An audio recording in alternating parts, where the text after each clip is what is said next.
Oke, selamat datang kembali di kelas algoritma dan pemrograman. Kali ini kita akan masuk ke dalam pertemuan ketiga, di mana kita akan membahas tentang flowchart dan juga operator. Oke, tujuan pembelajaran pada pertemuan 3 kali ini yang pertama, mahasiswa dapat mempraktikkan struktur runtutan dalam bahasa pemrograman C. Kemudian yang kedua, mahasiswa dapat mempraktikkan pembuatan flowchart. Kemudian yang ketiga, mahasiswa dapat mempraktikkan jenis-jenis ekspresi logika dalam bahasa pemrograman C. Dan yang terakhir, mahasiswa dapat mempraktikkan jenis-jenis operator logika dalam bahasa pemrograman C. Berikutnya pengenalan dan definisi flowchart, di mana flowchart merupakan gambar atau bagan yang memperlihatkan urutan dan hubungan antar proses beserta instruksinya. Gambaran ini dinyatakan dengan simbol. Yang pertama, setiap simbol menggambarkan proses tertentu. Yang kedua, antara proses digambarkan dengan garis penghubung atau menggunakan garis panah. Kemudian macam flowchart. Yang pertama, sistem flowchart, bagan yang memperlihatkan urutan prosedur dan proses dari beberapa file dalam media tertentu. Sistem flowchart menggambarkan yang pertama, hubungan antar suatu file dengan file lainnya. Yang kedua, media yang dipakai untuk setiap filenya. Berikutnya program flowchart, bagan yang memperlihatkan urutan dan hubungan proses dalam suatu program. Itu dinamakan sebagai program flowchart. Kemudian kaidah umum pembuatan flowchart. Tidak ada rumus atau patokan yang bersifat mutlak.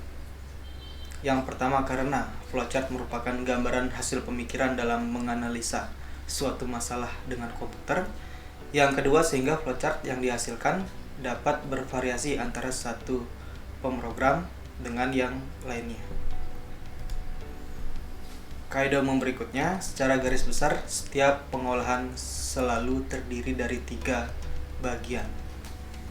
Yang pertama, input atau bahan mentahnya dimasukkan ke dalam proses. Dari proses, bahan mentah tersebut akan menjadi suatu output atau bahan jadi, dan akan selalu kembali lagi ke input, kemudian diproses dan menghasilkan output kembali. Ini merupakan garis besar setiap pengolahan yang dimana selalu terjadi dari 3 bagian ini. Kemudian isi flowchart, yang pertama itu ada start, berisi instruksi untuk persiapan peralatan yang diperlukan sebelum menangani pemecahan persoalan. Yang kedua ada read, berisi instruksi kegiatan untuk membaca data dari suatu peralatan input. Kemudian yang ketiga ada proses, berisi kegiatan yang berkaitan dengan pemecahan persoalan sesuai dengan data yang dibaca. Yang keempat ada write, berisi instruksi untuk mereka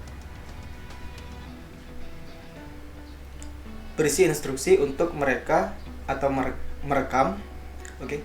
Jadi write di sini berisi instruksi untuk merekam hasil kegiatan ke peralatan output. Yang terakhir ada end atau mengakhiri kegiatan pengolahan. Oke. Anjuran pembuatan flowchart.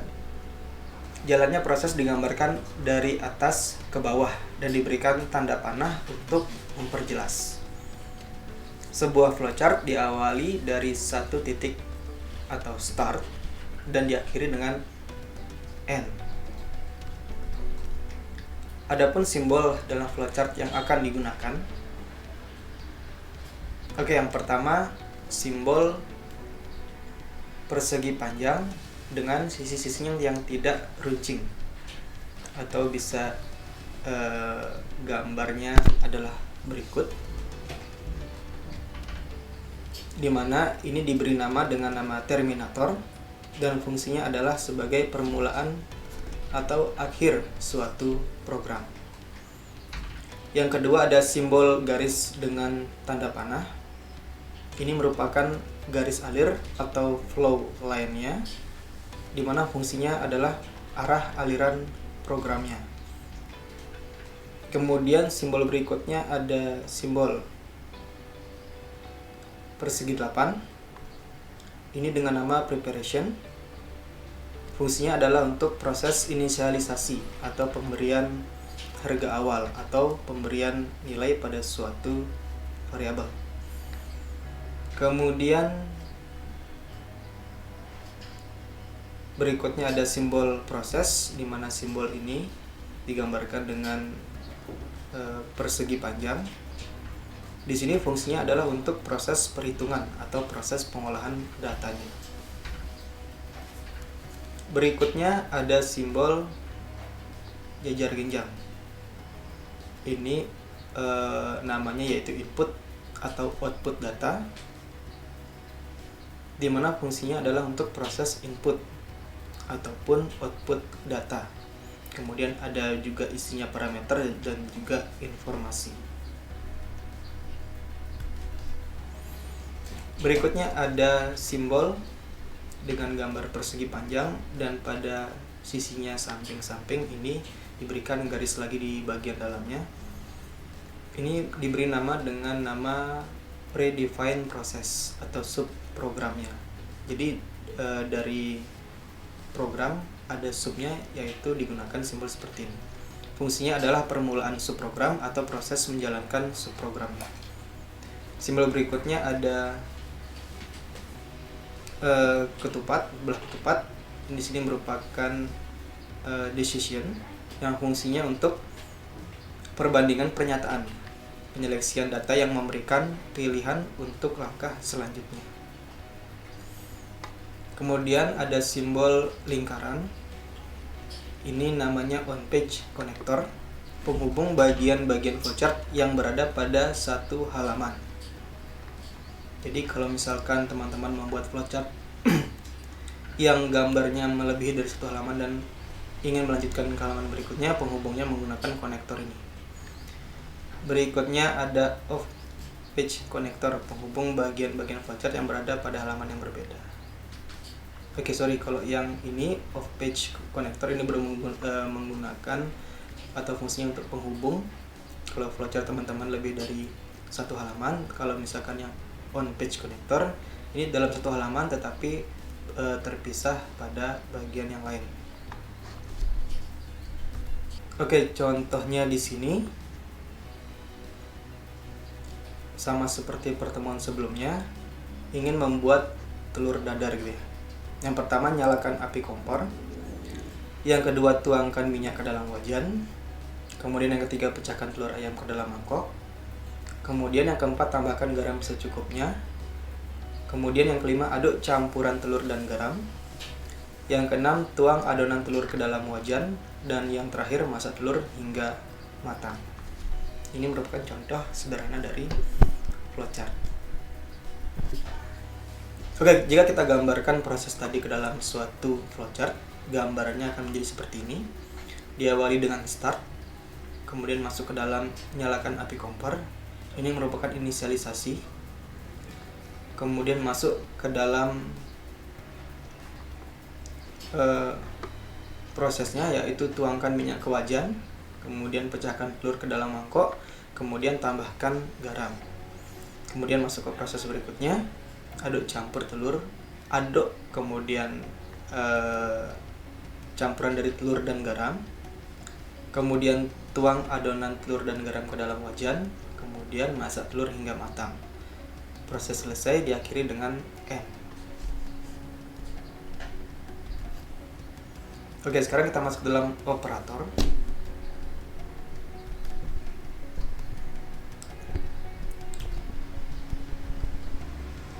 Operator di sini merupakan simbol atau tanda yang jika diletakkan pada dua buah operan dapat menghasilkan sebuah hasil. Operator berupa simbol yang digunakan untuk menyusun suatu ekspresi dengan melibatkan satu atau beberapa operan. Sebagai contoh di sini,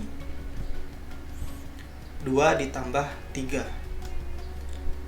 Ekspresi ini adalah keseluruhan daripada pergabungan antara nilai dan juga operatornya. Dan tanda tambah di sini merupakan suatu operator. Operan adalah nilainya. 2 dan 3 merupakan operan dan tanda tambah merupakan operatornya. Dari keseluruhan itu dikatakan sebagai ekspresi. Kemudian ditinjau dari jumlah operan yang dilibatkan dalam sebuah operator. Terdapat 3 macam operator. Yang pertama ada operator unary, yang ketiga ada operator binary, dan yang ketiga operator ternary. Oke, operator unary yaitu operator yang hanya melibatkan sebuah operan atau satu buah operan. Sebagai contoh di sini ada 1 plus plus. Jadi 1 merupakan operannya dan plus plus sebagai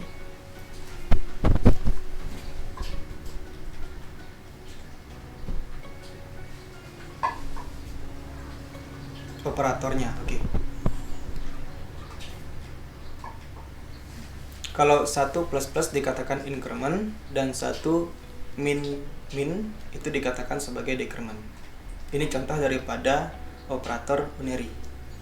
Kemudian masuk ke berikutnya yaitu operator binary, yaitu operator yang melibatkan 2 buah operan. Contohnya di sini 2 dikali 3 atau 5 ditambah 7. Di mana 2 dikali 3, 2 dan 3 merupakan operannya dan kali sebagai operatornya. Dan 5 dan 7 ini sebagai operannya dan tanda tambah atau plusnya dikatakan sebagai operatornya. Kemudian yang ketiga ada operator ternary, yaitu operator yang melibatkan 3 buah operan.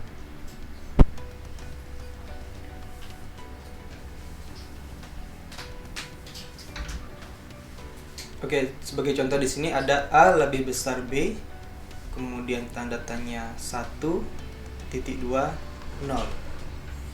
Di mana A, B, kemudian 1 dan 0 ini merupakan operan dan operatornya adalah lebih besar, tanda tanya dan titik 2. Oke, dari sini bisa dilihat bahwa jika A lebih besar B, maka yang dihasilkan 1. Jika tidak, yang dihasilkan 0. Tanda tanya di sini merupakan suatu operator kondisi yang menyatakan if.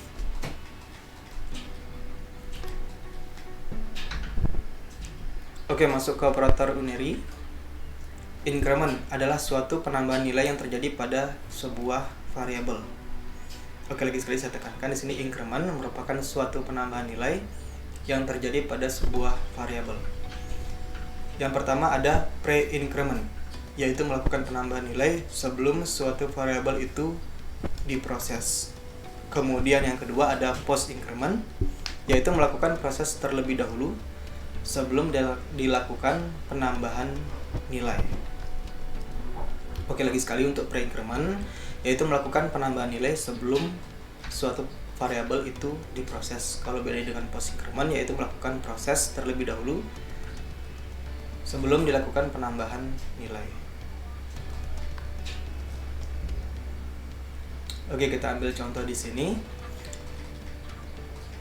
di mana nilai C awalnya adalah 5. Oke, saat nilai C di pre-increment akan berisi atau berubah nilainya menjadi 6. Kemudian nilai akhirnya yaitu 6 untuk C. Kalau kita perhatikan lagi untuk post incrementnya, nilai C awalnya adalah 5. Ketika nilai C dibuat menjadi C++ atau post increment, maka nilainya akan tetap 5. Sedangkan ketika dia keluar menjadi nilai akhir, itu akan menjadi 6. Inilah yang dikatakan sebagai proses daripada pre-increment dan post-increment. Kemudian ada decrement, merupakan suatu pengurangan nilai yang terjadi pada sebuah variabel.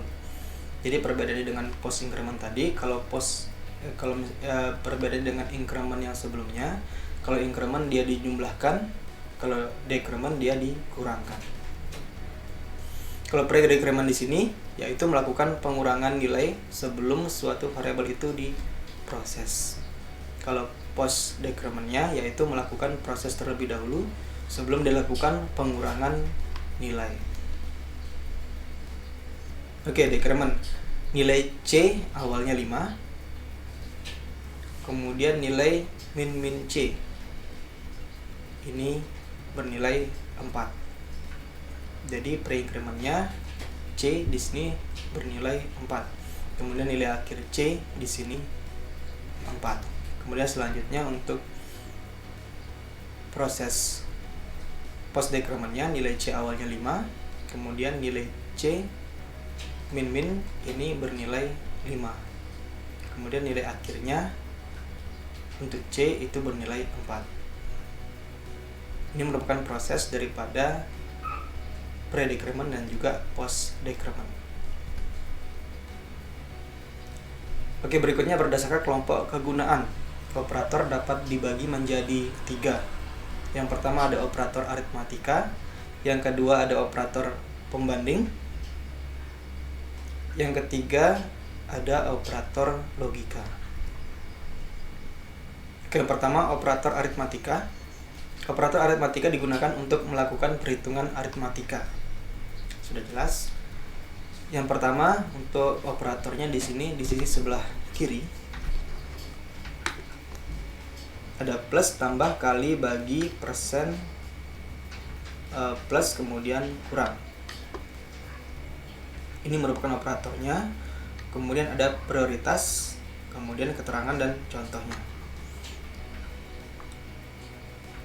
Oke, prioritas di sini untuk menunjukkan bahwa proses mana yang terlebih dahulu harus dikerjakan. Keterangannya di sini. Oke, minus di sini untuk unary minus, plus di sini untuk unary plus. Kalau yang paling bawah plus minus yang di sini merupakan operator biasa, jadi operator penjumlahan dan operator pengurangan. Oke, kembali lagi tadi ke prioritas. Kalau prioritas berarti nanti dia akan mengerjakan unary minus dulu, terakhir nanti dia mengerjakan pengurangan. Jadi operator kurang di atas dan kurang di bawah di sini berbeda, dan prioritasnya adalah operator minus yang ada di bagian atas, yaitu operator minus dengan keterangan unary minus. Oke, contohnya sudah jelas. Kalau misalkan 1 dibuat minus, nilainya 1. Kalau misalkan plus 1. Kemudian kalau masuk ke perkalian, contohnya di sini 5 kali 2. Kalau masuk pembagian 6 bagi 2 atau 6 per 2, 6 bagi 2. Kemudian kalau persentase 8 persen 2. Oke, ini sisa pembagian untuk persen di sini, atau biasa dikenal dengan mod. Jadi untuk mencari suatu nilai, sebagai contoh di sini untuk dari operator sisa pembagian, teman-teman bisa mencari nilai ganjil genap dengan menggunakan operator sisa pembagian di sini. Oke, untuk penjumlahan dan pengurangan jelas contohnya seperti ini. 3 tambah 2 dan juga 5 dikurang 2. Oke, berikutnya untuk prioritas dalam penggunaan harus diperhatikan. Oke, seperti tadi yang sudah saya jelaskan bahwa prioritas terhadap suatu operator itu sangat penting. Contohnya menghitung diskriminan. Oke, D sama dengan B pangkat 2 min 4 AC. Cara menulis di programnya di mana D sama dengan B dikali B dikurang 4 kali A dikali C, atau dapat ditulis D sama dengan dalam kurung B kali B dikurang dalam kurung 4 kali A kali C. Kemudian berikutnya ada operator pembanding. Operator ini juga disebut operator relasional yang digunakan untuk melakukan perbandingan terhadap dua buah nilai. Hasil perbandingan bernilai 0 dan 1. Jadi untuk operatornya di sini, operator pembanding ada lebih besar atau lebih dari, kemudian lebih dari, sama dengan atau sama dengan, kemudian di bawahnya ada lebih kecil, kemudian di bawahnya lebih kecil dari atau sama dengan, kemudian operator yang di bawahnya ini tidak sama dengan, dan yang terakhir ini sama dengan atau keterangannya yaitu sama dengan.